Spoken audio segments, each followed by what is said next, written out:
Moi, c'est Julie Vuichard, j'ai 32 ans. Je me suis diplômée d'un master en management des événements sportifs et culturels en 2011. Et aujourd'hui, je suis responsable du département groupe d'un réceptif en Colombie, à Bogota, qui s'appelle Tucaya. C'est plus du tourisme, ouais. J'ai découvert le tourisme de groupe qui m'a vachement plu. Et là, dans les boîtes que j'ai fait, que ce soit en France ou ici, c'est pas des grosses entreprises, du coup, on a encore la chance de préserver la relation avec le client. Donc ça me plaît vachement. La boîte dans laquelle je travaille, on fait aussi du MICE et donc de l'événementiel. Et je trouve vraiment chouette parce que c'est des très très belles prestations à chaque fois. Mais on n'a pas forcément l'occasion de rencontrer les communautés, de visiter le pays, de s'en mettre plein les yeux.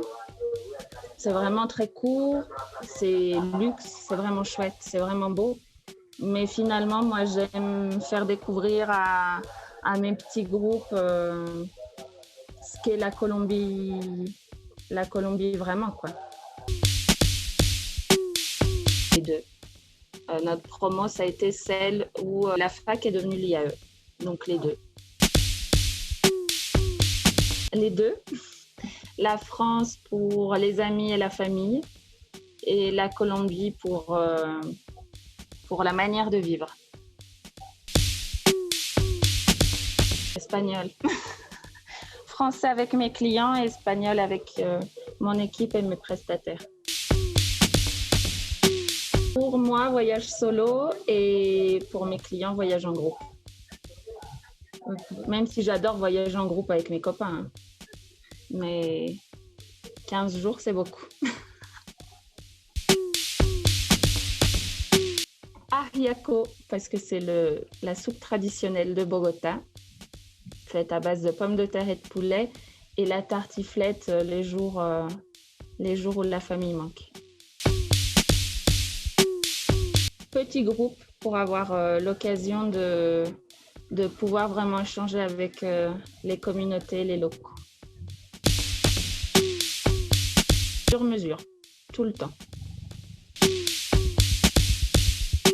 Alors, on a de la montagne partout, on a 3 cordillères, on a 2 océans, on a des déserts, on a des neiges éternelles.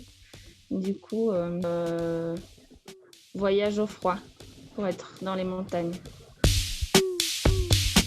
Terrain, mais sans le bureau, le terrain ne serait pas possible. Anecdote sympa, début de confinement Covid, où on avait encore quelques groupes ici en Colombie qu'on a dû rapatrier en urgence à Carthagène. Et malgré la situation d'urgence, les groupes ont été super plaisants et on a pris la salsa finalement. Vu qu'ils devaient rester enfermés à l'hôtel, ils avaient la guide qui leur donnait des cours de salsa. Ils ont été vraiment, vraiment cool, sachant la situation d'urgence et de stress dans laquelle le monde entier se trouvait. Moi, je suis arrivée ici, j'étais pas très loin des 30 ans. Et en Europe, malheureusement, des fois, on dit que tu dois être déjà dans ta boîte définitive, tout ça. Et moi, je suis arrivée ici, je connaissais un tout petit peu le pays et en fait, on peut encore faire vachement de choses, on peut encore découvrir beaucoup, on peut vivre encore plein de choses super chouettes. Et pourquoi pas partir de France, partir d'Europe, se lancer un nouveau challenge, surtout maintenant, où on voit qu'on peut être arrêté à n'importe quel moment, tout peut être sur stop. Du coup, si vous avez même une minime envie, lancez-vous tout de suite.